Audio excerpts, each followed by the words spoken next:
Obrigado, boa tarde.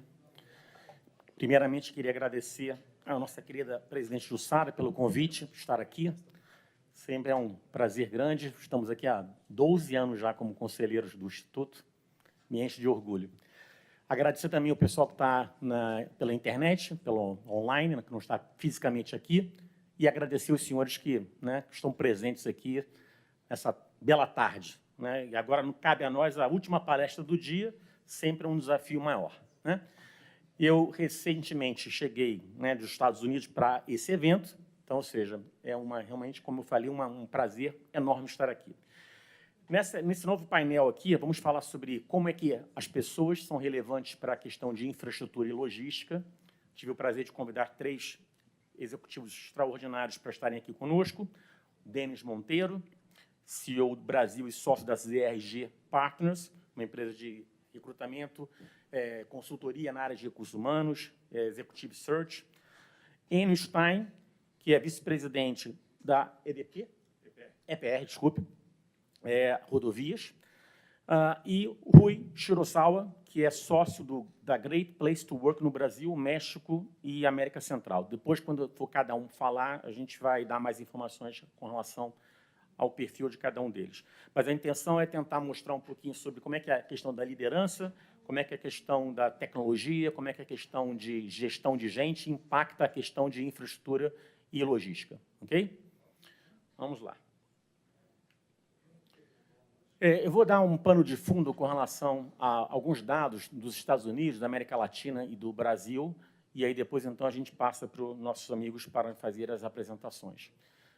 Ao final, por favor, podem interagir, perguntar, enfim, será um prazer falar com vocês sobre isso.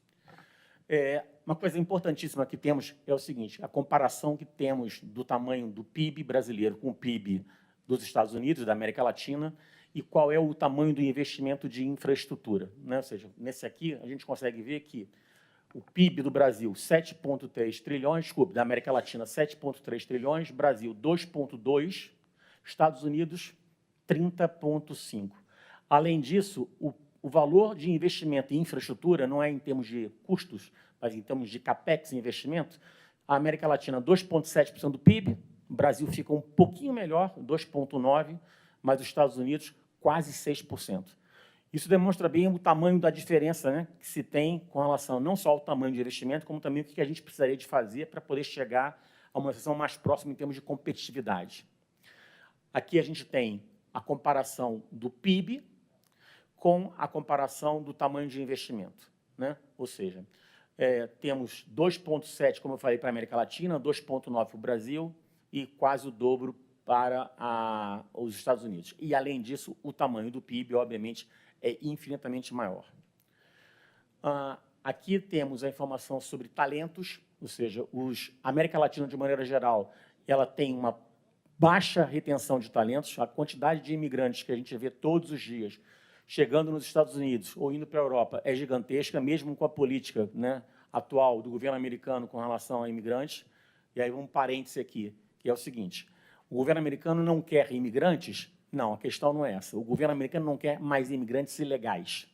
A quantidade de imigrantes ilegais nos Estados Unidos é alguma coisa de nível astronômico. Só de mexicanos, por exemplo, a quantidade hoje de imigrantes ilegais é 4,9 milhões de pessoas.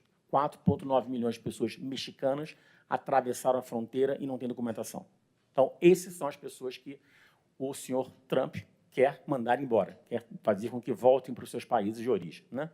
Então, enquanto a América Latina gera quase 0% de retenção de talento, os Estados Unidos faz um programa de gestão para atrair pessoas da ordem de 36%.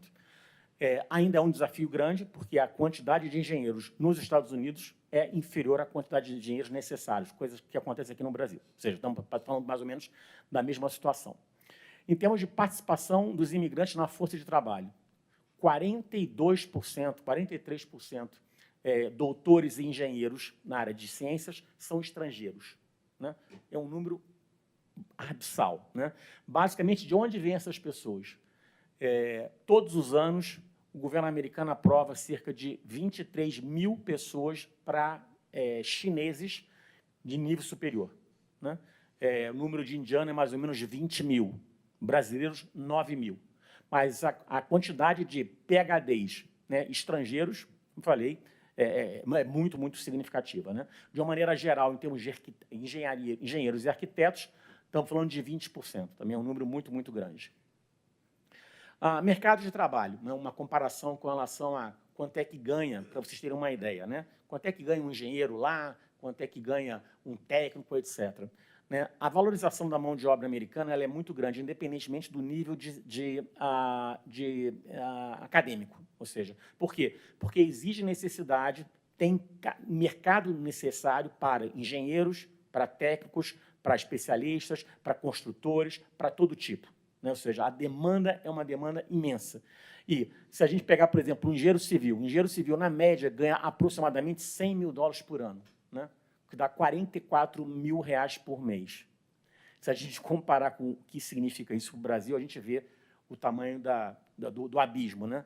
E a questão é que, agora, né, passeando aqui um pouquinho aqui em São Paulo, percebo o seguinte, quer dizer, que para custo de vida, né, aqui nos Estados Unidos, desculpa, aqui no Brasil, é bem parecido com o custo dos Estados Unidos. Ou seja, além do engenheiro ganhar muito mais do que a média de um engenheiro brasileiro, né, ele gasta proporcionalmente lá não muito mais. Ou seja, um custo de uma churrascaria, por exemplo, nos Estados Unidos, é exatamente igual ao custo de uma churrascaria aqui em São Paulo. É exatamente o mesmo valor. Eu me pergunto como é que pode o brasileiro ir na churrascaria, né? Porque os valores de salário são completamente diferentes. Né? Exatamente. Eu faço churrasco em casa, já que nós temos aqui um gaúcho. Né? Então, aqui uma visão que eu trouxe só para vocês ficarem de informação. Né? Existem centenas de diferentes de visto. Basicamente, você tem uma situação onde, como é que o governo americano faz para atrair talentos? Ela tem 2 grupos de vistos.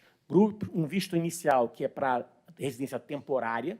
Basicamente, essa residência temporária é quando uma empresa quer patrocinar uma pessoa, e aí a empresa tem que pagar a conta.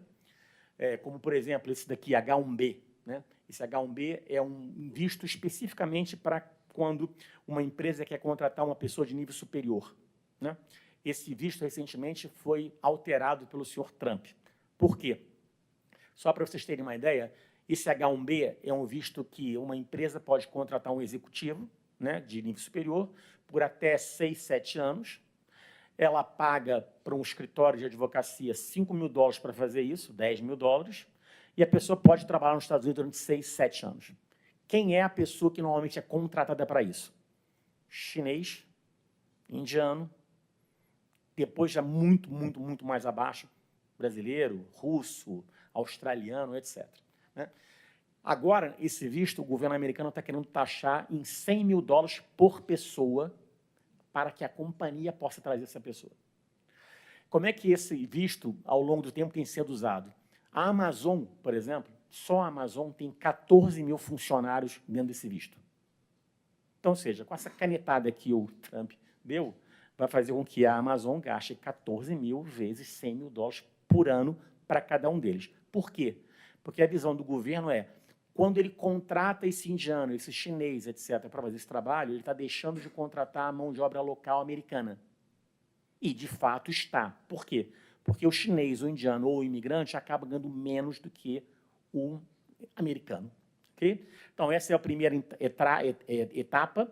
E a segunda é quando você vai para a residência permanente. A residência permanente é o famoso green card. Green card você pode ter em situações onde você pode aplicar mesmo sem ter um empregador. Isso é uma outra coisa que muita gente, as pessoas não sabem. Então, em linhas gerais, o que eu queria demonstrar para vocês? Né? Primeiro, que existe um problema estrutural em termos de falta de recursos humanos, que os Estados Unidos trata de uma maneira completamente diferente ao resto da região, tenta atrair pessoas, ainda que o governo atual esteja embarreirando em alguns casos. Os Estados Unidos faltam mão de obra especializada em todos os níveis, não só na área de engenharia, na área de infraestrutura, na área médica, advocacia, etc. e tal. E o futuro, em termos de competitividade, passa por fazer com que a gente consiga capacitar essas pessoas e atraí-las de maneira adequada. Essa é uma visão geral que eu queria dar para vocês antes da gente começar a passar para cada um dos nossos colegas aqui. Ok?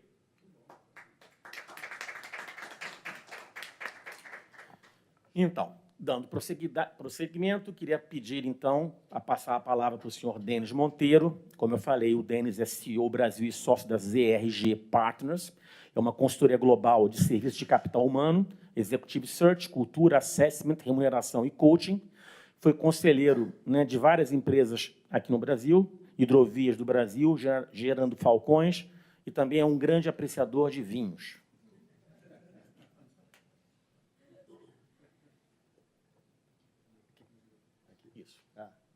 Essa parte você conhece, porque a gente se conhece há uns 30 anos e bebemos muitas garrafas de vinho juntos.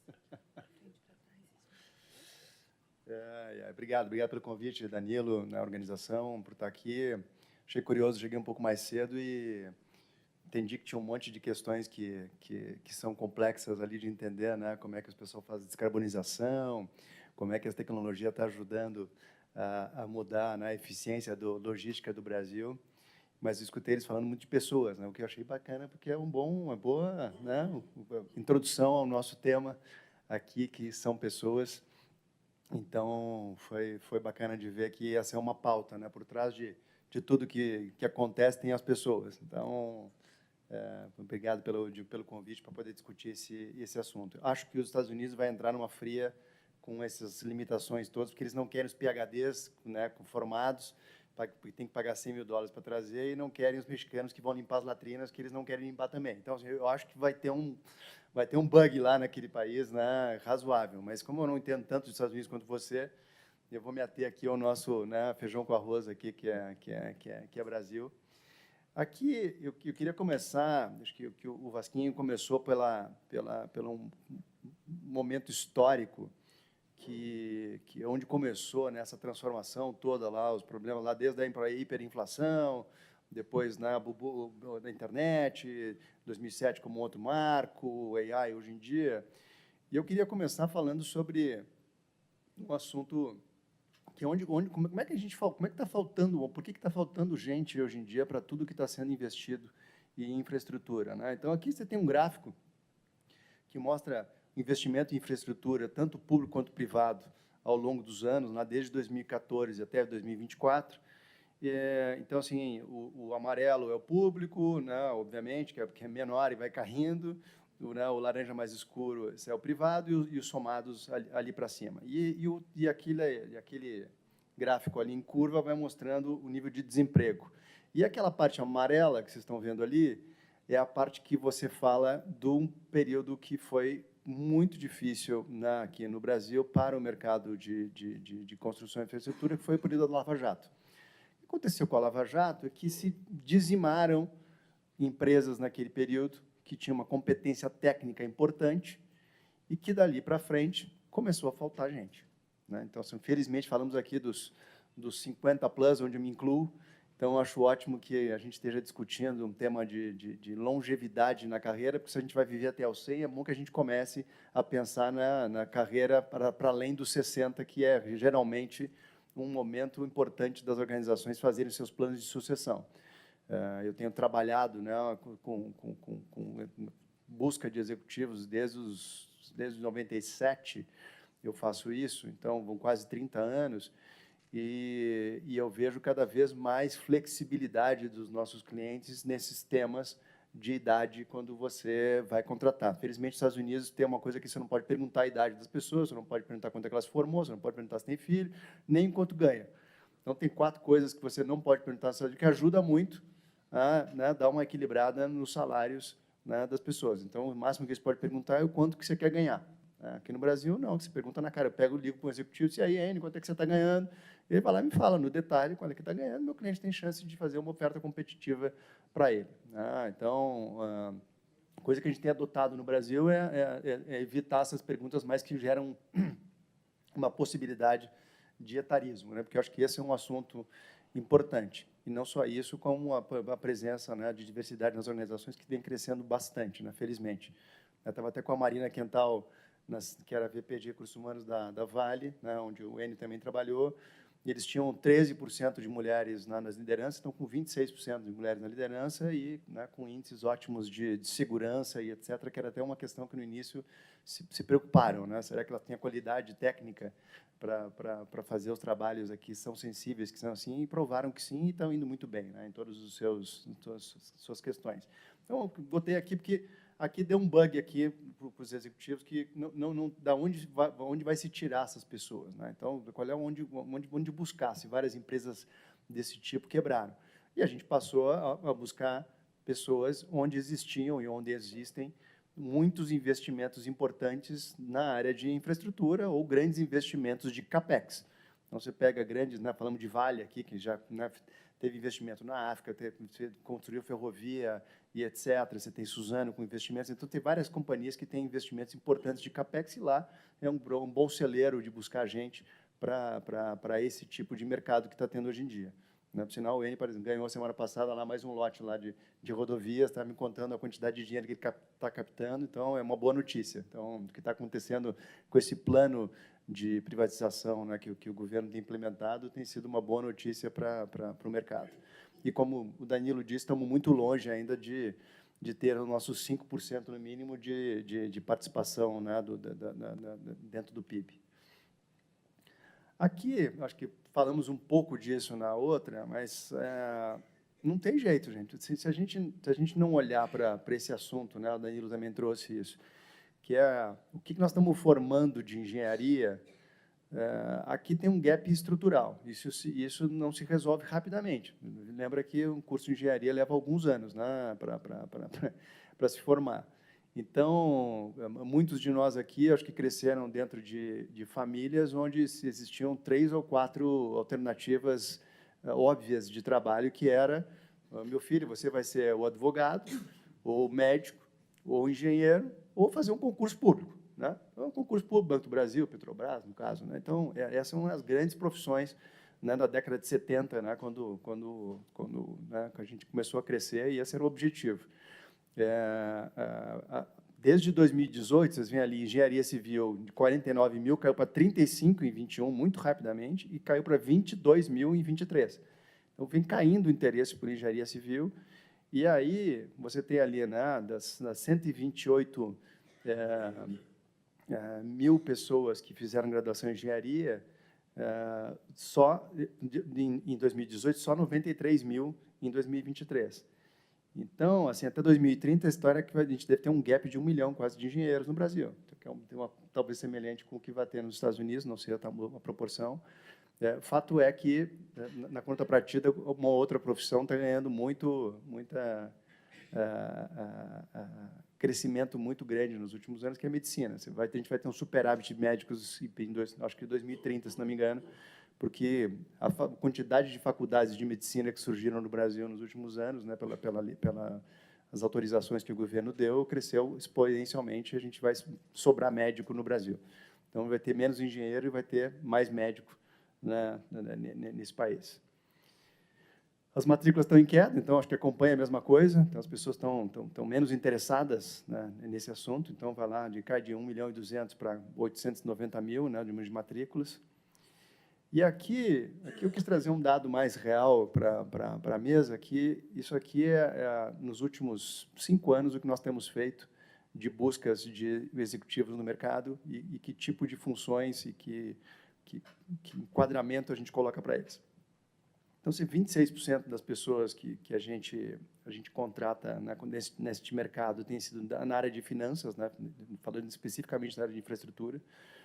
Garanto que o Eni, desde que virou CFO, não tem uma semana que não recebo uma ligação de um colega meu, pelo menos, porque é uma posição de alta demanda, né, alguém tem que fazer conta e captar dinheiro para essas coisas funcionarem.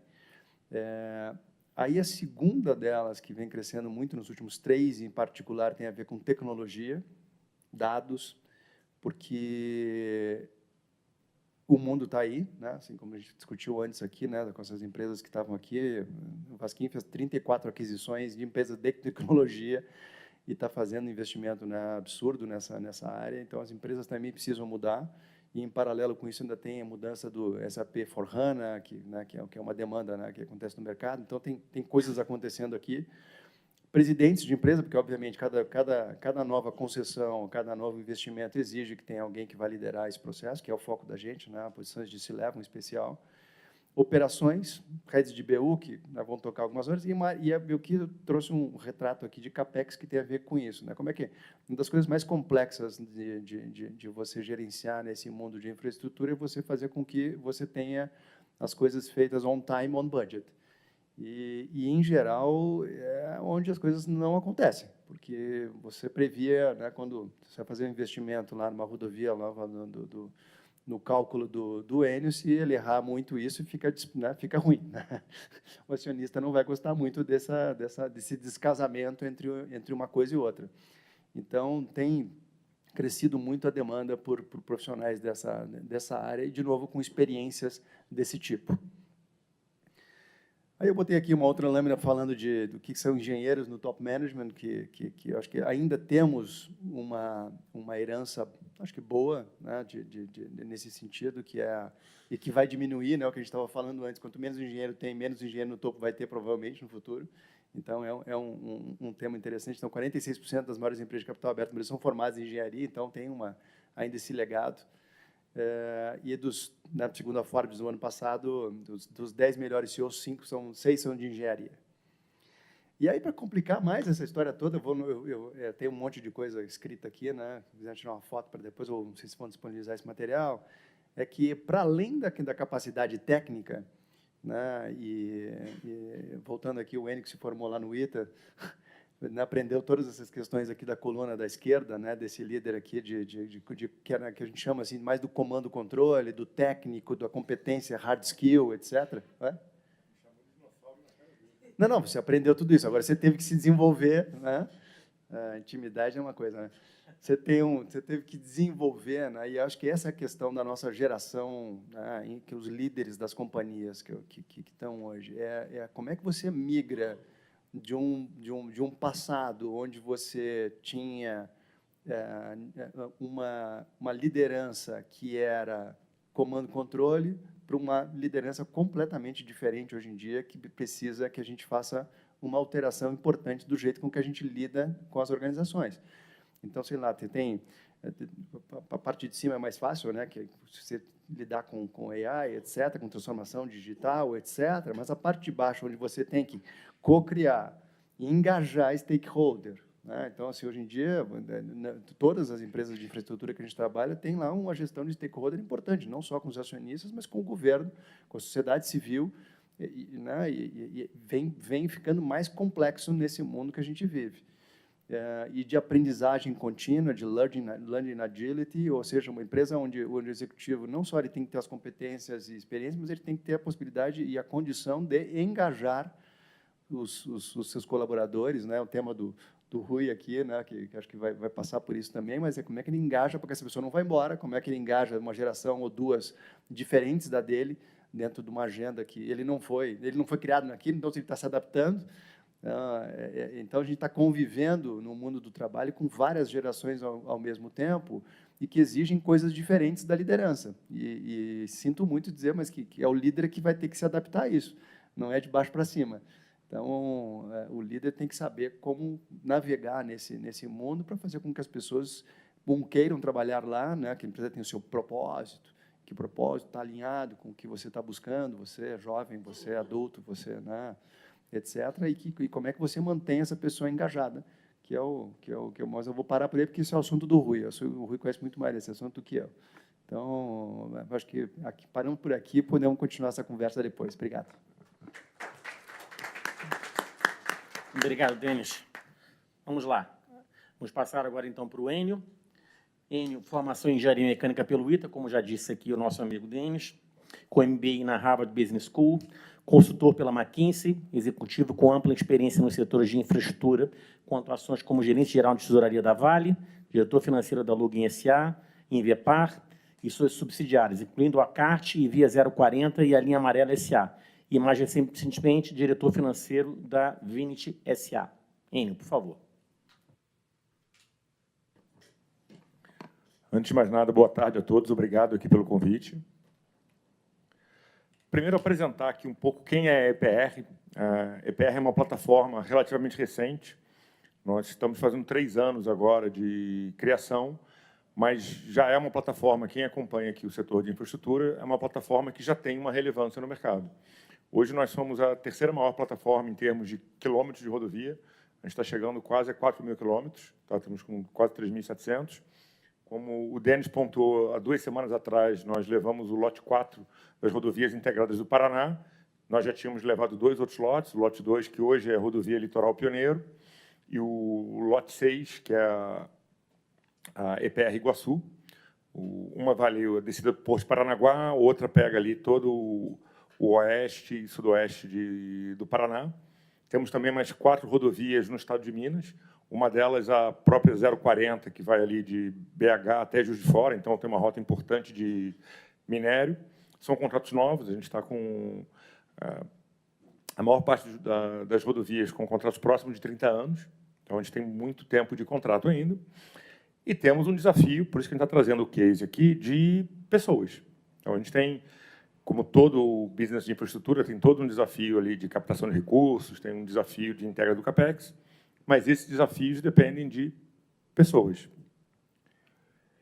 E aí, a maneira como a gente pensa, que eu vim trazer aqui, é que a gente tem alguns pilares quando a gente pensa no negócio de rodovias. Tem um primeiro pilar ali que eu chamo de relacionamento com usuários. Eu trago aqui um exemplo de mudança. Todos esses pilares estão mudando de uma forma muito dramática. Apesar do negócio rodovias ser um negócio de mais de 2.000 anos. Os romanos faziam lá as rodovias, conceitualmente não muito diferente do que a gente tem hoje de rodovias, leva do lugar A para o lugar B, mas quando você entra no detalhe de como a rodovia é construída, como a rodovia é operada, isso tem mudado muito. Então, o primeiro exemplo aqui eu trago o pedágio sem cancela, o free flow aqui em São Paulo está se discutindo muito, porque tem novas rodovias que estão migrando para o free flow, mas essa é uma tendência sem volta aqui nas rodovias. Trago num outro pilar aqui, que é a operação da via em si. A inspeção remota por drones, a gente vai ver aqui o que é isso, quais são os impactos que isso tem. Essa é uma tecnologia emergente, não tem nada em produção ainda, mas já tem algumas provas de conceito sendo feitas, alguns sandboxes. Na gestão do CAPEX, que também é um pilar fundamental aqui, eu trago a questão de tecnologia de gestão de pavimento.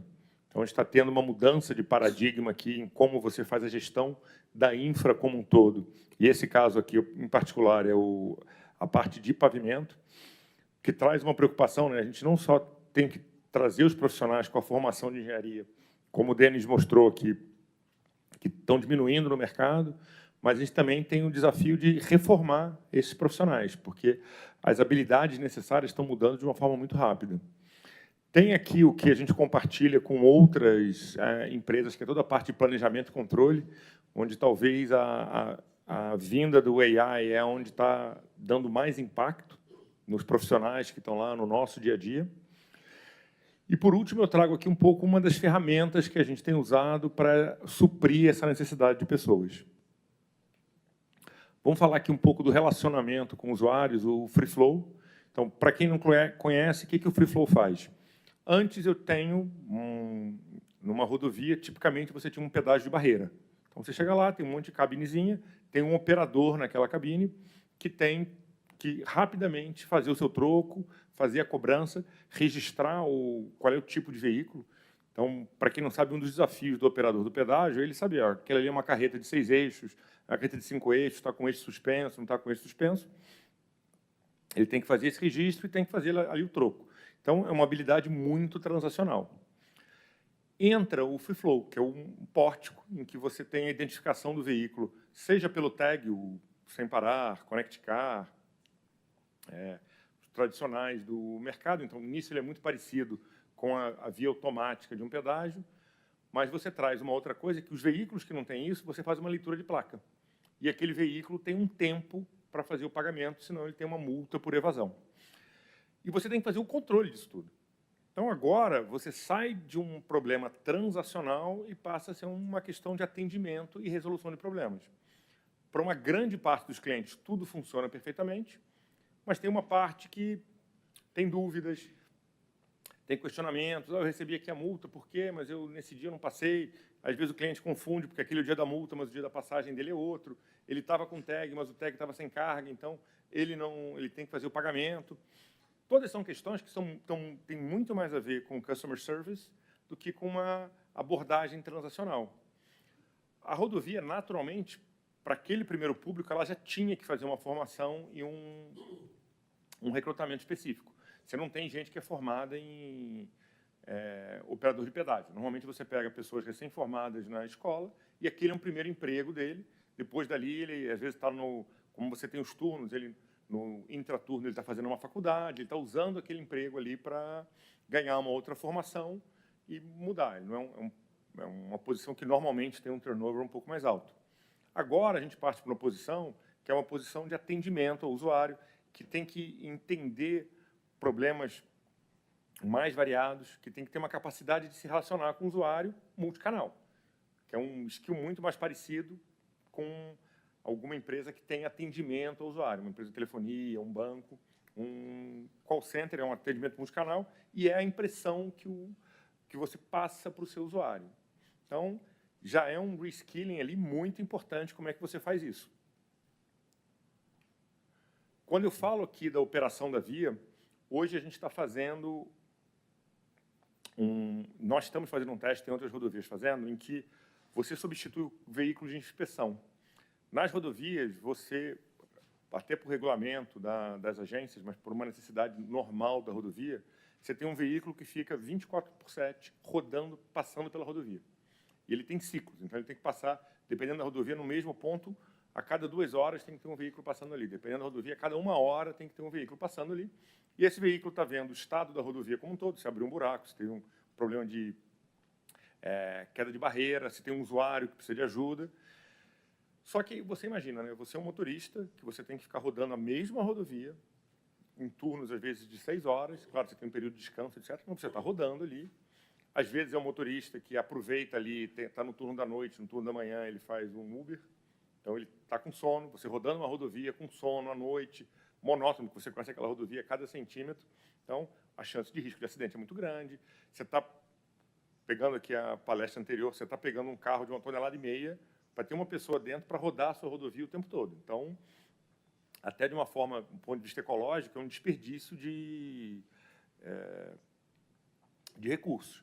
Aonde é a migração? Você está migrando para ter câmeras na rodovia, na maior parte da rodovia, e ter monitoramento por drone.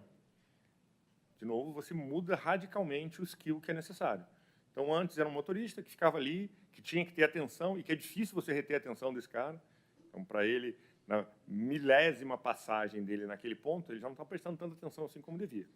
Agora você passa a ter que ter alguém, porque não basta ter o drone, né? O drone está registrando uma série de coisas. Tem que ter alguém que entende aquelas análises. Então, você tem normalmente uma pré-análise aqui por AI, mas é uma pré-análise. Alguém tem que fazer aquelas análises e alguém tem que começar a tomar as decisões do que faz com aquela análise. Eu estou com um problema aqui de drenagem, que eu estou vendo que está começando a ter, então eu tenho que mobilizar a equipe de manutenção para tirar aquela drenagem. Eu estou com um usuário parado, eu tenho que mobilizar o guincho. Eu estou com uma situação mais complicada de serração, de uma tempestade muito forte. Eu tenho que já pensar num programa de atendimento de emergências que podem acontecer ali. Então, de novo, você está mudando muito o perfil do profissional que tem que estar ali dentro. Aumentando aqui o nível de formação desse profissional. Estou trazendo aqui um exemplo, isso é um caminhão de parâmetro de pavimento. Tá? O que esse caminhão faz? Ele vai rodando na via e ele tem uma série de sensores embarcados em que ele está fazendo desde sensores visuais, a sensores de vibração do pavimento, a radares que vão profundamente no pavimento para entender como é que está aquele estado do pavimento, para você ter um registro muito mais preciso do estágio daquele pavimento. Para que você usa isso? Hoje, manutenção de rodovia é essencialmente alguma coisa estatística. Você fala assim, olha, quantos eixos passam naquela rodovia? Então, estatisticamente, se esses eixos passam com essa frequência, eu tenho que fazer uma recuperação de pavimento de tanto em tanto tempo. E você faz a recuperação de trechos grandes. Quando você começa a ter um sensoriamento da rodovia, você muda isso para uma manutenção preditiva. Então, você fala assim, naquele trecho ali, entre aquelas 2 curvas, eu vou ter que antecipar essa manutenção. Porque eu estou vendo aqui que está tendo infiltração de água, estou tendo alguma questão, talvez, que os caminhões freiem muito próximo. Então, eu vou ter que adiantar essa manutenção. Mas tem um outro trecho ali que é plano, reto, que não tem muito problema, que talvez eu possa efetivamente atrasar essa manutenção. Então, eu tenho que formar esse engenheiro para pegar, esquece aquela sua visão preventiva e agora você tem que ter uma visão preditiva. Você tem que entender esses dados e transformar esses dados, qual é a sua estratégia efetiva de manutenção daquele pavimento. Então, eu já tenho que pegar uma mão de obra que é mais escassa e reformar essa mão de obra para poder entender como, e aqui tem muito dinheiro envolvido. Eu acho que deve ser bastante claro que onde a rodovia mais gasta dinheiro é ali em pavimento. Então, aqui tem muito dinheiro envolvido e como é que você transforma, com esse skill, você melhora esses retornos. Um último ponto aqui, e aí, como todas as empresas, o back-office está passando por uma transformação radical em função da entrada do AI. Então, uma série de atividades que eram atividades transacionais, você começa a substituir por AI, e aí você tem também que elevar o nível do profissional. Ele deixa de ser um profissional que está entrando com uma nota fiscal e passa a ser um profissional que tem que entender, dado um perfil, o que está ali por trás, o que eu posso fazer. Eu posso agora, em vez de simplesmente ter que ficar fazendo a verificação, garantindo a verificação dos eixos do veículo, eu passo a ter ferramentas para entender qual é a minha demanda de tráfego, começa a poder ter um nível de predição de tráfego muito maior do que eu tinha anteriormente. De novo, você está pegando um profissional que era um profissional já habituado, que pode trabalhar numa rodovia, pode trabalhar numa empresa de bens de consumo, numa empresa de bens de capital, e esse mesmo profissional agora tem que trabalhar com um SAP que já tem AI embarcado, com Oracle que já tem AI embarcada, e que ele tem que mudar a visão dele. Como é que a gente está fazendo para fazer isso? Nós temos o que a gente chama de Academia EPR, e ela tem 3 grandes escolas. Eu tenho uma escola aqui, que é a escola de liderança, que está trabalhando naqueles soft skills que eu tenho que ter, que é, a gente tem que trabalhar as soft skills, e principalmente nas mudanças ali que, por exemplo, o Denis mostrou. Esses soft skills estão mudando, então eu tenho que garantir que desde o meu coordenador mais júnior até o CEO, eles estão incorporando esses skills. Eu tenho uma escola que a gente chama de desenvolvimento profissional, que são aqueles aspectos não tanto de soft skills, mas que também não são os aspectos técnicos, aqui que o profissional tem que saber. Então, ele tem que saber atuar num ambiente de mais incerteza, atuar num ambiente que você tem níveis maiores de automação.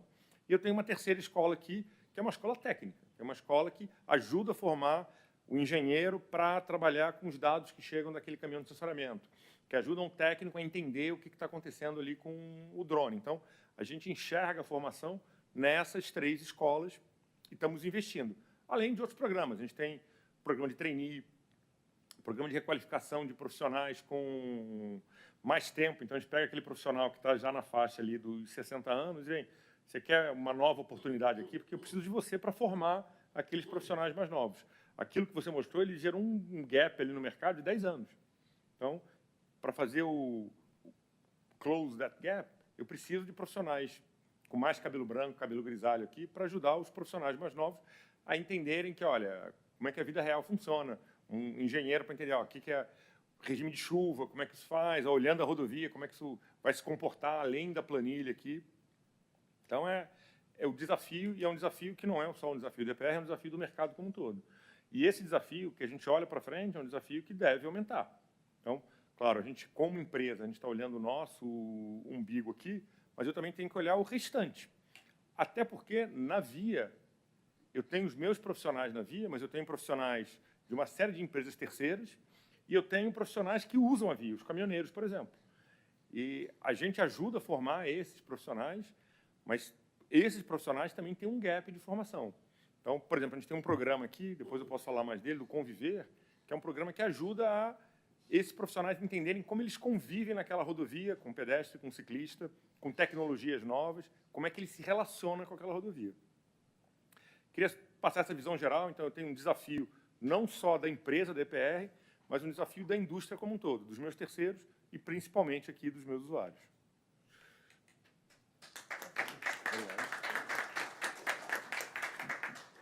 Muito obrigado, Enio. Maravilha. Vamos lá.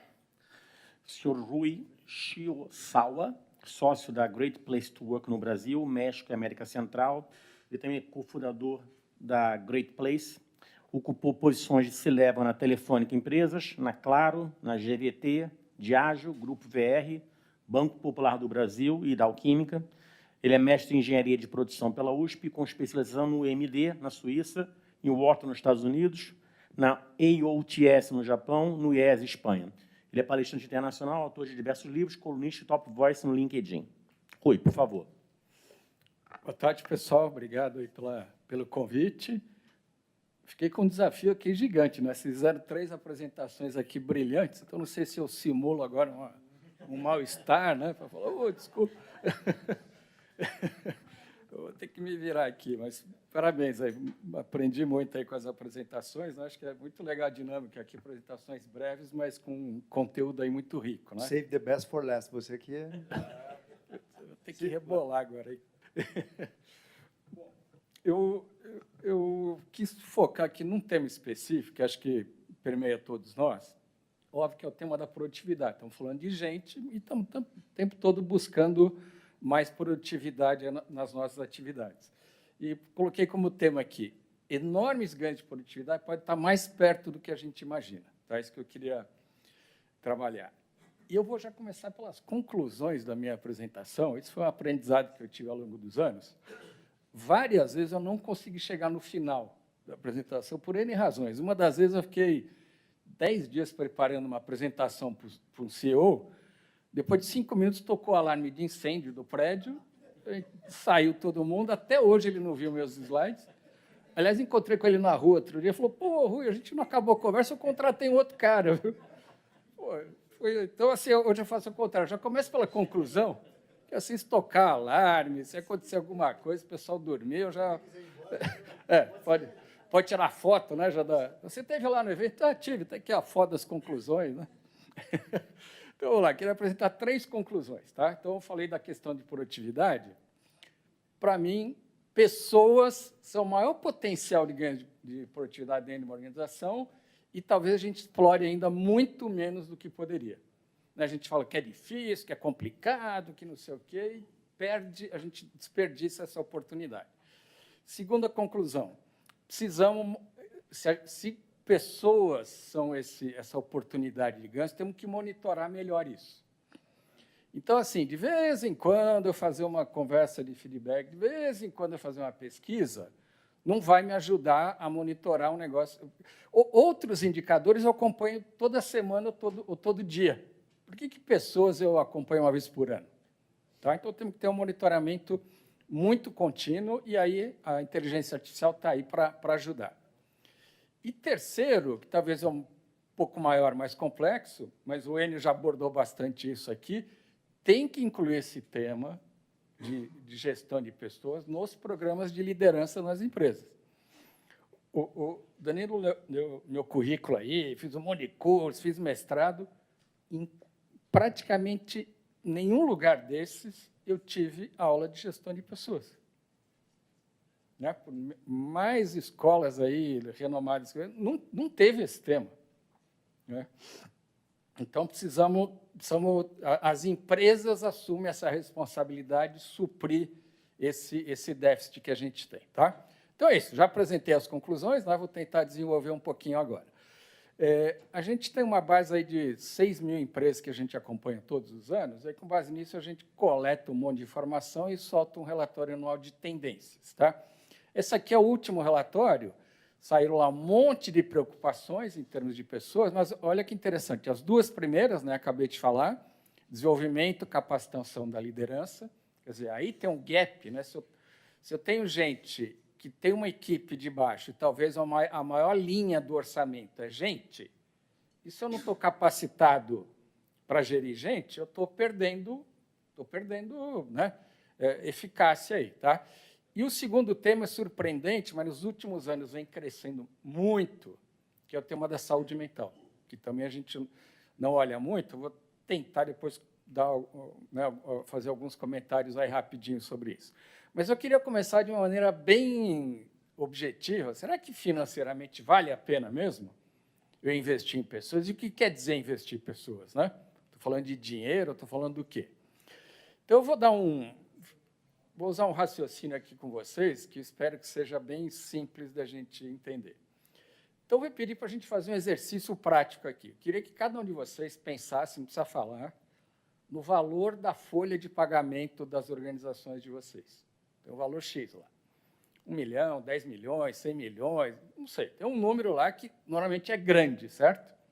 Toda hora a gente fica olhando, quando a gente fala em reduzir custos, a gente fica olhando para essa. Então, imagina isso. Desse valor que está na cabeça de vocês, quanto que no mês passado vocês pagaram? Em porcentagem? 100%, né? Ou alguma coisa em torno de 100%, um pouquinho a mais, um pouquinho a menos, com variações, mas esse é o número que está lá todo mês. Esse não falha, né? Está sempre presente lá. Agora, olha que curioso, pessoal. Então, eu fiquei com 100% na cabeça.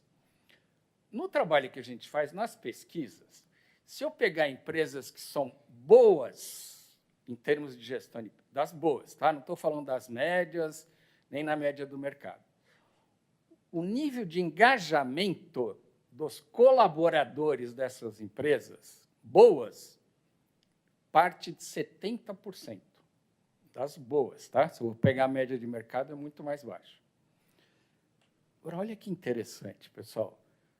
A gente acabou de concluir que a gente pagou 100% daquela linha da folha. E o engajamento dessa equipe está em 70% nas boas empresas. Olha o gap que a gente tem aí. Ou seja, não adianta...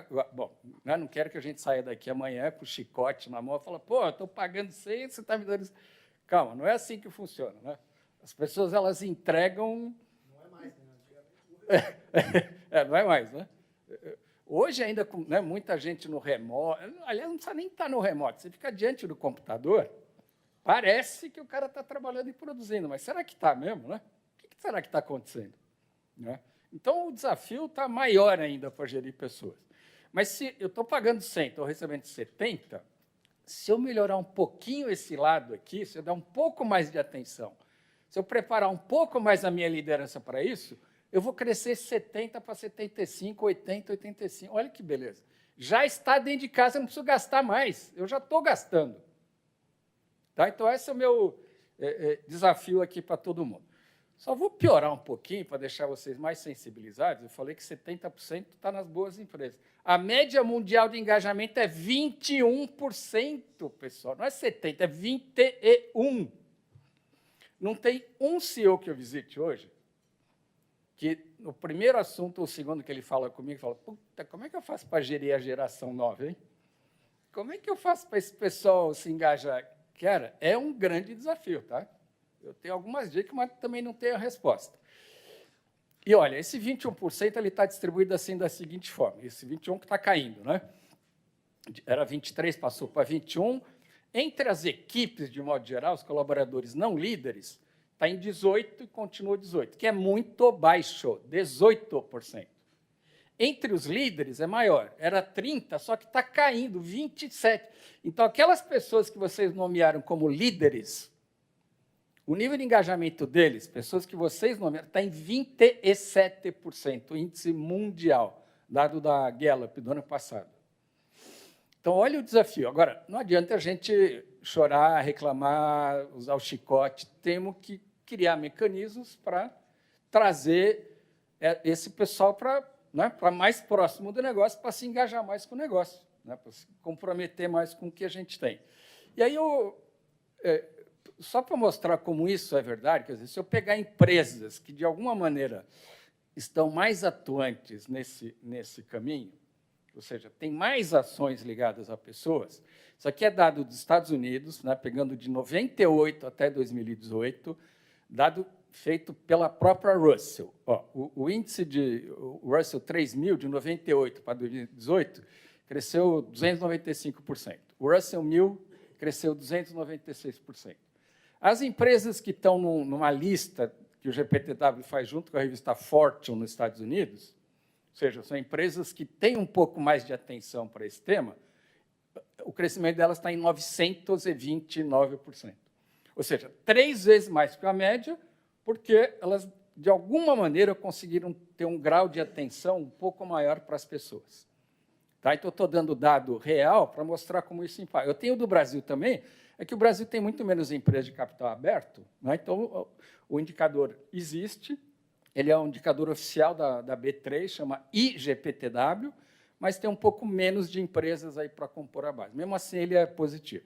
Exemplos de coisas, hoje o objetivo não é esse, mas exemplo de coisas que eu posso fazer, que eu gosto de falar de coisas simples, de baixíssimo custo, mas que começam a trazer impacto. Dado que comunicação é um problema de qualquer empresa, tem empresas que fazem um negócio muito legal. Qualquer comunicação relevante, ela utiliza 3 a 5 canais para fazer essa comunicação. Porque muitas vezes fala assim, não, já mandei e-mail para todo mundo, já está todo mundo comunicado. Não está.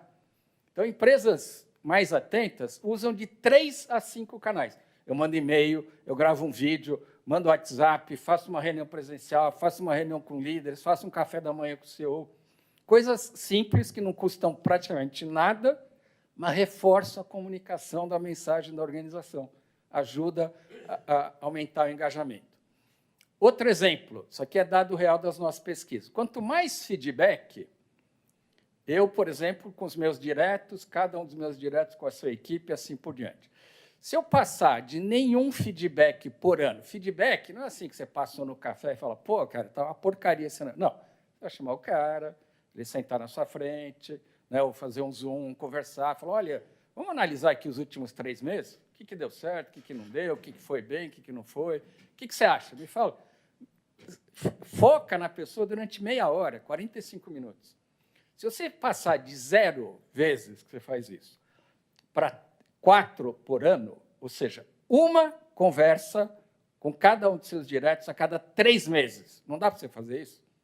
Dá, não. É o cara que você está pagando para liderar a tua organização.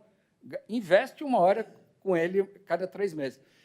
O engajamento sobe de 77% para 93%. Só aumentando o número de conversas e feedbacks. Tá? Então, segunda dica aí, eu brinco que eu devia cobrar $100 mil esse slide, porque se você fizer isso amanhã, vai funcionar. E aí você vai aumentar aquela produtividade lá. Última dica também bem simples. Reunião da diretoria, reunião do conselho, tem uma agenda, finanças, não sei o quê, EBIT, da projetos, coloca pessoas nessa agenda, pessoal.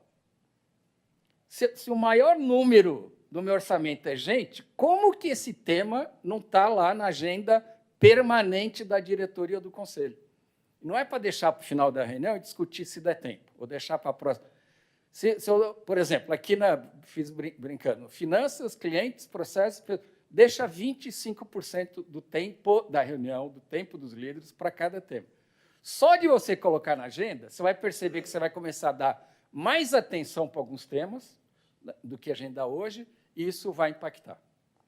Legal? Então, dicas aí simples e rápidas. Bom, aqui eu vou passar bem rápido. Se eu estou falando que pessoas é importante, eu preciso aumentar esse engajamento, eu preciso monitorar. Se eu não medir, eu não sei o que está acontecendo.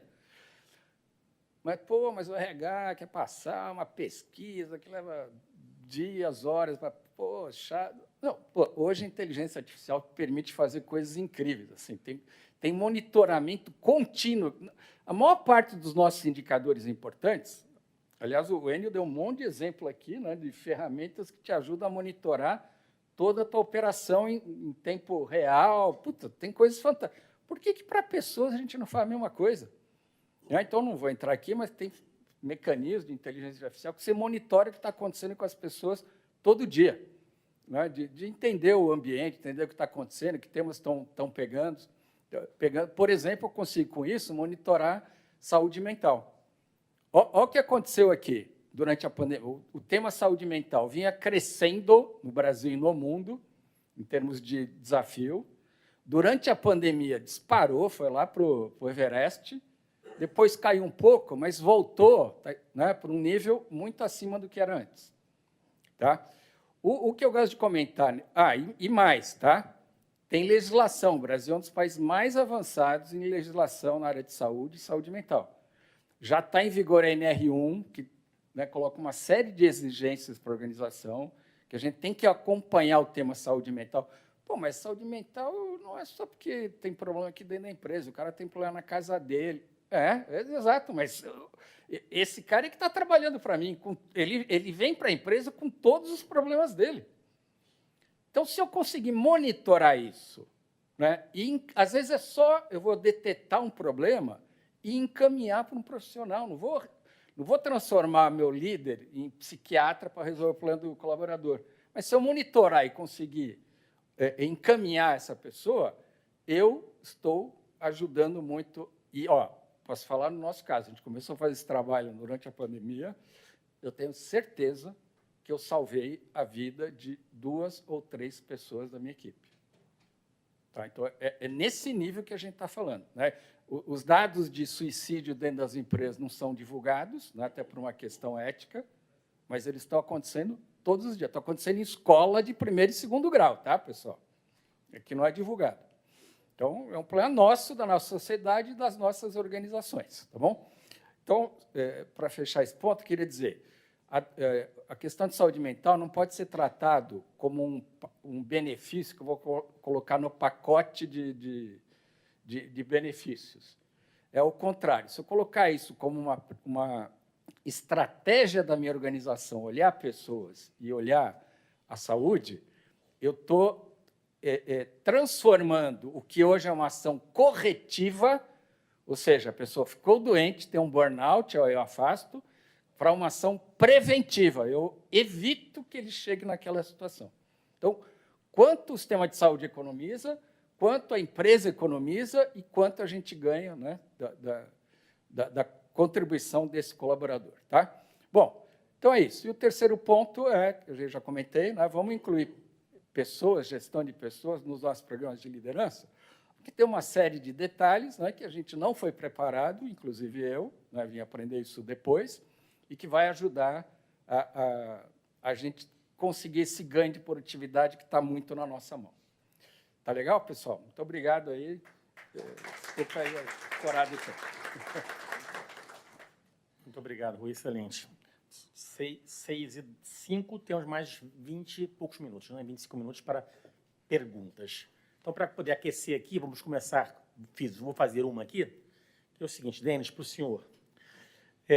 Essa questão que o Rui colocou desse pessoal com menos de 30 anos, né?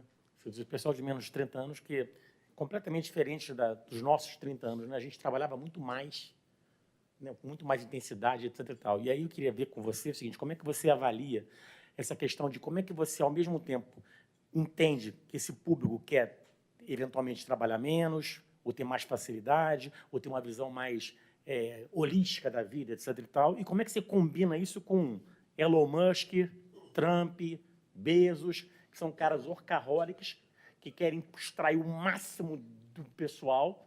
Como é que você junta são dimensões completamente diferentes, né? Como é que faz isso? Perguntar para o Elon Musk esse assunto. Vocês como se eu gravar, porque vale 1 milhão essa resposta.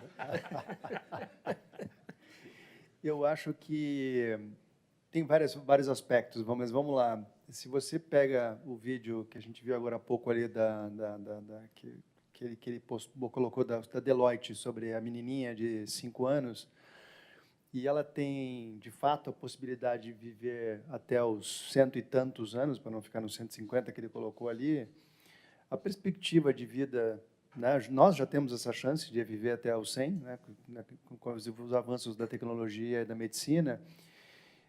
A perspectiva do mundo do trabalho, ela perde uma relevância imediata. Né? Assim, obviamente, se eu vou viver 100 anos, eu vou me matar trabalhando como a gente fez para chegar nos 50 com algum dinheiro para tentar aproveitar a vida depois dele. Então, é uma perspectiva temporal que começa diferente. E eu acho que a gente, aproveitando, não foi um bom exemplo, talvez, para muitos dos nossos filhos, porque a gente trabalhou muito e eles olhavam para a gente também e diziam assim, mas eu também não quero ser igual esse cara, né, que trabalhou long hours aqui e olha só onde é que isso foi deixar. Né? Assim, infelizmente, estamos todos aqui com saúde e batendo esse papo aqui, mas não é óbvio, né, essa trajetória. Então, sobre Elon Musk, Bezos e, né, esses caras extraordinários, eu acho que tem uma questão assim, ninguém que transformou a sua indústria ou foi inovador, disruptivo na vida, trabalhou pouco. São poucas pessoas que eu conheço que aquele 1% de transpiração gerou 99% do resultado. Muito antes pelo contrário, tem que trabalhar muito, errar muito, investir muito dinheiro, tomar muito risco, quer dizer, tudo muito. Não é à toa que a China está ultrapassando os Estados Unidos em vários aspectos, porque os caras lá têm, né, por contrário de tudo que nós estamos falando aqui, né, 6 dias, né, das 9 às 9, 6 dias por semana, né, os 6, 9 e 9, que eles têm na China. Então, vai gerar um gap de produtividade nas companhias. Então, acho que tem dito isso, essa turma vai ser muito diferente ao longo da vida. Vão ter oportunidades que nós não tivemos de fazer gap years, de fazer sabáticos durante a carreira, coisa que a gente deixa para a tarde da vida, às vezes. Então, eu acho que tem que haver uma compreensão e tentar encontrar. Eu acho que uma das coisas que eu aprendi, talvez das mais relevantes que eu aprendi no curso de coaching que eu fiz em Colômbia, é o seguinte, é que você tem que encontrar as pessoas onde elas estão, não onde você gostaria que ela tivesse. Concorda? Porque, assim, se você achar que as pessoas têm que agir como você vai ficar desconfortável, você né, vai te dar angústia. Né? Então, eu tenho filhas de 21, 20, 2 enteados, né, 16 e 15, e que eu preciso ver onde é que eles estão com relação à vida, para poder ajudá-lo, né, com um pouco da minha experiência e obviamente, deixar com que, né, aprendam pela experiência deles também. Então, tentar, nas organizações, encontrar onde essas pessoas estão e quanto tempo que elas vão ter de janela de vida para dar para aquela companhia e qual é a contribuição que elas vão deixar, a finitude das coisas para elas é muito diferente da nossa. Eu fiquei 18 anos na minha outra empresa, já estou há 10 nessa, então, assim, eu estou em 2 empresas, eu estou praticamente a minha carreira inteira. Não é o que vai acontecer. Vai existir, né, esse engajamento por um propósito, por um período de tempo determinado, específico, e a gente tem que conviver com isso. Essa rotatividade vai ser mais a nossa prática. Beleza. Não, eu queria fazer um comentário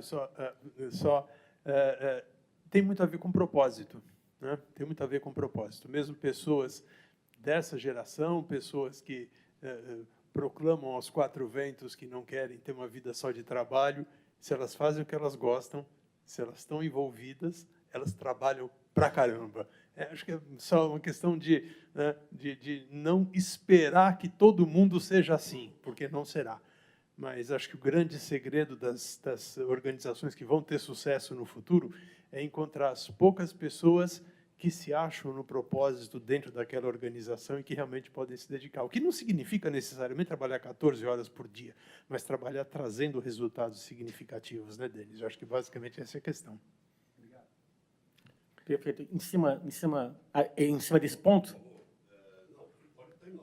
Não. E, na verdade, eu queria pegar um gancho com relação ao que o Denis comentou e ver a experiência do Enio com relação a como é que é a questão da formação, que você colocou, dos treinamentos, etc. Como é que vocês têm lidado com esse público que você falou, né, que é o 30 anos, que trabalha lá para fazer a faculdade, para pagar, etc. Como é que vocês têm gerenciado essa questão de visões completamente diferentes sobre o trabalho da nossa geração, né?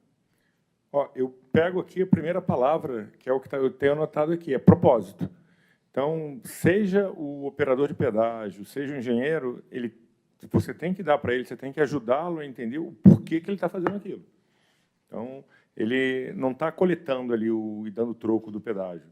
Ele está ajudando uma carga vital chegar num lugar para alimentar uma pessoa. Ele está ajudando preservando uma vida que não sofre um acidente na rodovia. Então, ele tem que encaixar essa cabeça. A gente ganhou aqui há 2 semanas um leilão. A maior parte do time que trabalha nisso é todo mundo abaixo de 30. E tem dia lá que os meninos estão virando noite, as meninas estão virando noite.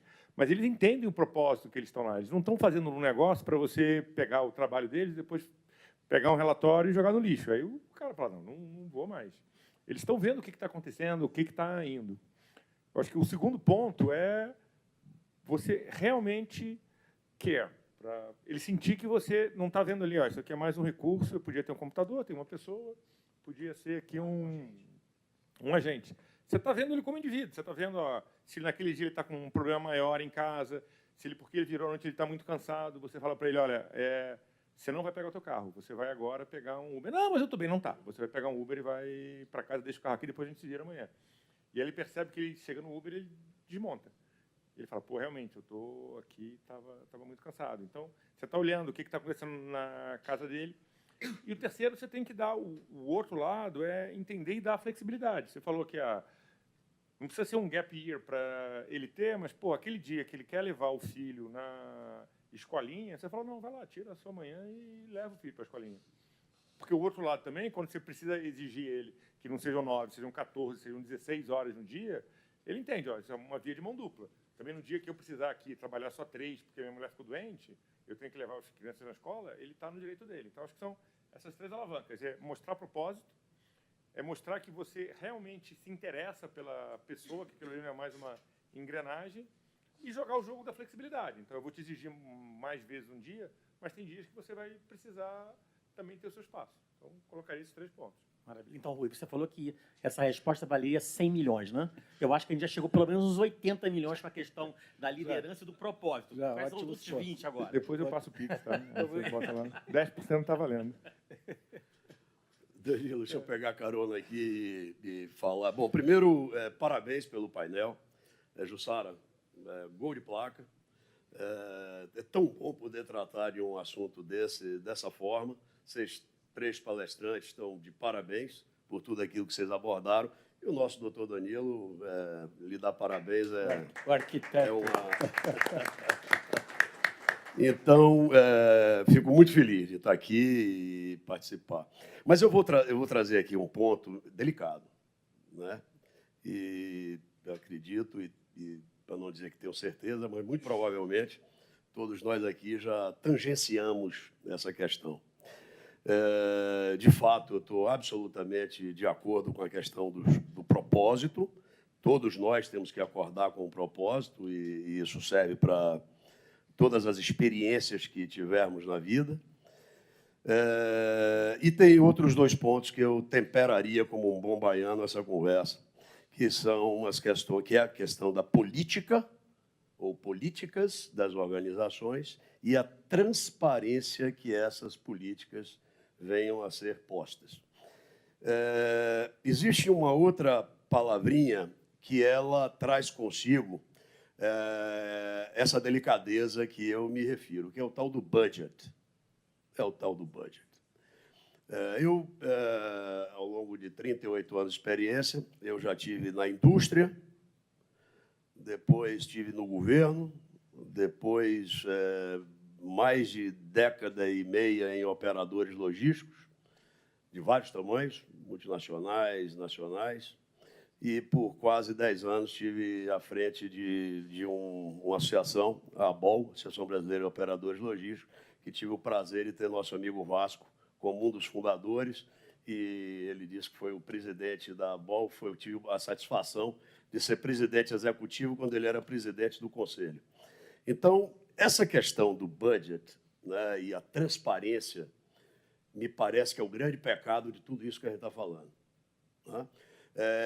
O trato e a relevância das pessoas, né, e acompanho muito o trabalho que as Great Place to Work, né, e nas empresas, algumas das empresas que eu trabalhei, fui executivo, tinha esse acompanhamento, né?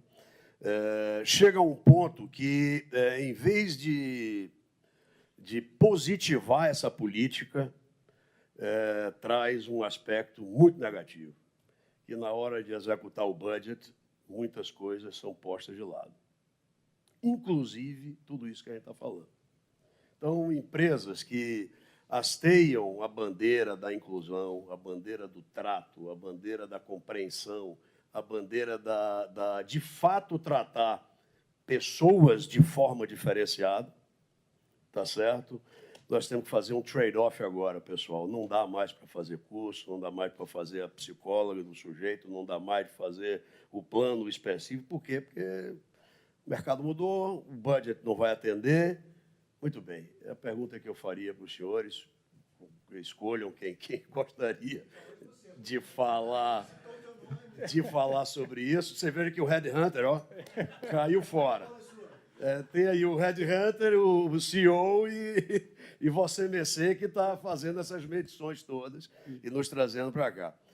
Como é que isso é tratado para não virar uma hipocrisia efetiva nas empresas? E aí eu falo das nacionais, das multinacionais, aqui e alhures, porque lá fora também não é muito diferente. O enfrentamento é o mesmo. Ó, excelente ponto, excelente, assim, e concordo totalmente, tá? Muitas vezes o pessoal chega para mim e fala, legal, esse negócio que você fala, mas não dá para ser bonzinho toda hora, né? Eu falei, mas quem falou que eu estou propondo todo mundo ser bonzinho? Não é isso. Estou propondo ser justo, estou propondo olhar com atenção, olhar com cuidado. Por isso que eu dei exemplos aqui muito simples, né? Parece até meio ridículo, mas exemplo muito simples para dizer, olha, qualquer empresa pode fazer isso. Agora, na hora que você discute propósito, que eu também concordo totalmente, né? O Enio também falou de propósito, falou de flexibilidade, que é outra prática que as pessoas gostam muito. Quando você fala em propósito, você tem que discutir também o que é uma empresa, como é que ela funciona, o que acontece, como é que ela vive, como é que você paga toda essa conta. Então, engajamento não é olhar só para um lado da figura. Bom, como é que paga a conta? Como é que fecha o budget? Então, eu acho ótimo esse ponto, porque tem uma confusão grande nesse assunto, né? Não tem a ver com ser bonzinho, não tem a ver com ter um monte de benefícios, não tem a ver com ser permissivo com qualquer coisa. Ao contrário, eu costumo dizer que a estratégia é a seguinte, entre propósito, valores e desempenho e performance, tem que ficar com os dois. Né? O que eu estou querendo defendendo é que muitas vezes a gente olha para um lado só, mas tem que olhar para os dois. Então, em nenhum momento, quando eu falo isso, é para abandonar a performance, para abandonar acompanhamento de performance, abandonar indicador. Quer dizer, vendedor que não vende, você tem que sentar com ele, discutir uma vez, dar um feedback. E, quando eu falo de feedback, não é só para elogiar o funcionário. Fala, amigo, você está aqui, você foi contratado para vender. O primeiro mês você não vendeu, vamos discutir qual o problema, o que você está tendo dificuldade. Segundo mês você não vendeu também, opa, você está com o cartão amarelo, eu vou continuar te ajudando. O terceiro, meu amigo, desculpa, mas...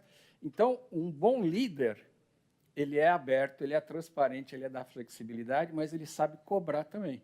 Ele sabe colocar as metas, sabe acompanhar as metas e deixa claro para o colaborador que ele tem que atingir. Tá? Então, não sei se cobrir tudo que você falou, mas eu defendo que tem que trabalhar os dois pilares sempre. Toda vez que você desvia para um lado ou para o outro, a equação não fecha. Sim, obrigado. Quando eu me refiro a esse assunto, veja que eu mencionei a transparência. Do meu ponto de vista, isso é essencial. Não é? Quando as políticas de uma organização elas são postas ab initio do processo, todos entendem o que é, inclusive o fato do budget, se for atingido ou não for atingido. Né? Então, quando isso é posto com transparência, todas as políticas que vierem a ser postas, elas ficam muito bem assimiladas e compreendidas.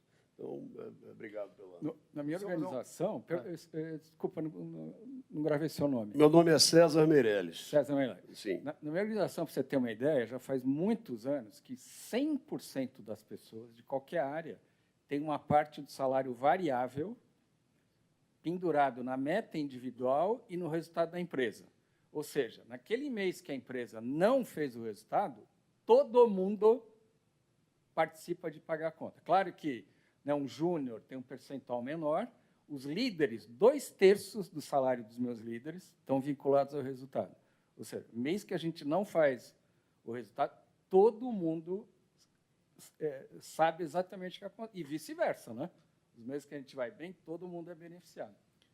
Eu só comecei um comentário disso que você está falando, quando o grande exemplo que aconteceu nos últimos 3, 5 anos, desse descasamento que nós estamos falando de performance e propósito, por exemplo, é assim, você pega todas as empresas de tecnologia que viviam com mesada, que não entregavam resultado, de repente o mercado virou e disse, agora você tem que entregar o resultado. O que aconteceu? Acabou a mesinha de ping-pong, acabou o escorregador dentro do escritório e agora vamos ter que agir como adulto e fazer resultado.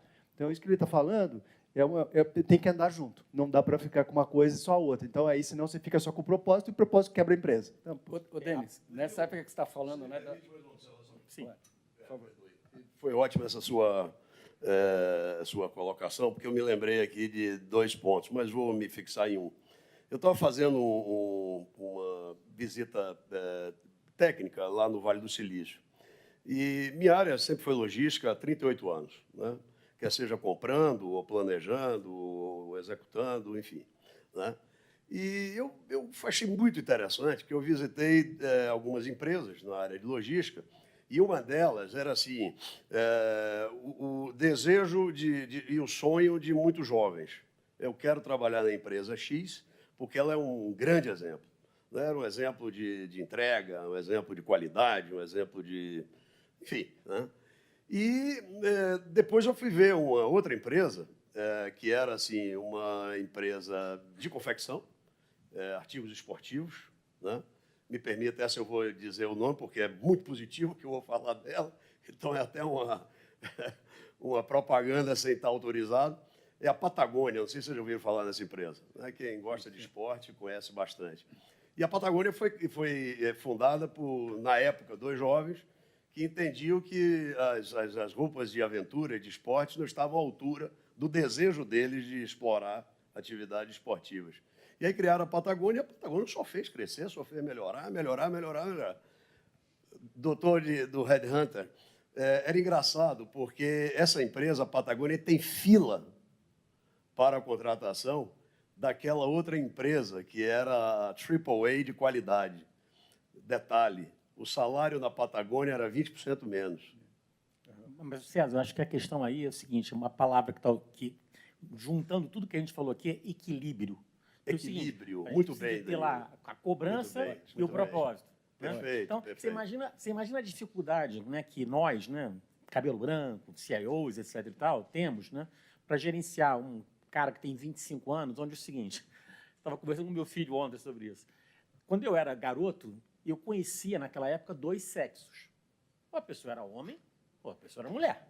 Hoje, nas contas que eu certamente estou errando, são 187.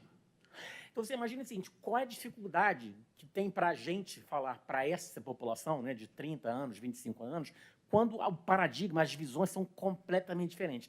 A meu ver, só o seguinte, equilíbrio, ou seja, ao mesmo tempo que a gente tem que cobrar resultado, a gente tem que entender que o outro lado tem uma visão de mundo completamente diferente da nossa. Então, acho que é uma ótima... Eu queria só completar aquele exemplo do Denis. Naquele auge, né, da questão das startups. Então, agora acho que está num lugar mais equilibrado. Né? De novo, a palavra equilíbrio. Peguei uma conversa de 3 fundadores, eles estavam discutindo quem tinha um dos indicadores melhor que o outro. O indicador chamava cash burning, queima de caixa. Eu falei, será que eu estou entendendo bem? Não é? Em inglês eu entendo, mas não sei. Né? Eles estão discutindo quem tem o melhor cash burning. Então, assim, não tinha equilíbrio nenhum, né? Eu vou para o mercado, capto um monte de dinheiro e começo a usar. Os caras colocavam patinete, bicicleta. Cara, eu vi uma foto outro dia das bicicletas jogadas num lixo na China, mas tinha milhões de bicicletas. Que alguém deu dinheiro para comprar isso. Tá, entrou no indicador cash burning. Você acha que faz sentido um negócio desse? Então, acho que equilíbrio aí está uma boa palavra aqui para a gente consolidar nosso evento. Parabéns, né? Tá ótima essa conversa, acho muito legal. Mas acho que além do propósito tem a questão também dos valores, né? Que para chegar nesse propósito as empresas têm valores. Eu vejo que muitas vezes valores que a gente nem imagina, a pessoa fala, Cláudio, eu só trabalho aqui porque você tem voluntariado. Isso é a questão. Eu falo, nossa, então eu acho que a empresa tem que trabalhar, porque hoje, para o jovem, eu vejo na minha casa, eu, quando comecei a trabalhar, eu queria ter um carro. Hoje, meu filho nem passa na cabeça dele ter carro. Então, né, eu trabalhei duro para ter o meu primeiro carro. E, para ele, não tem o menor interesse nisso. Né? E outras coisas também que eu vejo, que, às vezes, na empresa é muita falação e pouca ação. Né? Às vezes, o C-level da empresa está mais interessado no bônus dele do ano que vem do que, de repente, ele pensar a longo prazo. Então, acho que é um desafio pensar a longo prazo. Eu acho que é até um desafio da sustentabilidade pensar no tataraneto. A gente pensa no máximo no neto. Acho que hoje, quando você fala em sustentabilidade, nessas questões todas que a gente tem aí pela frente, agora tendo a COP já semana que vem, é uma quebra de paradigma quando a gente fala em gerações futuras, que a gente vai pensar no máximo, né?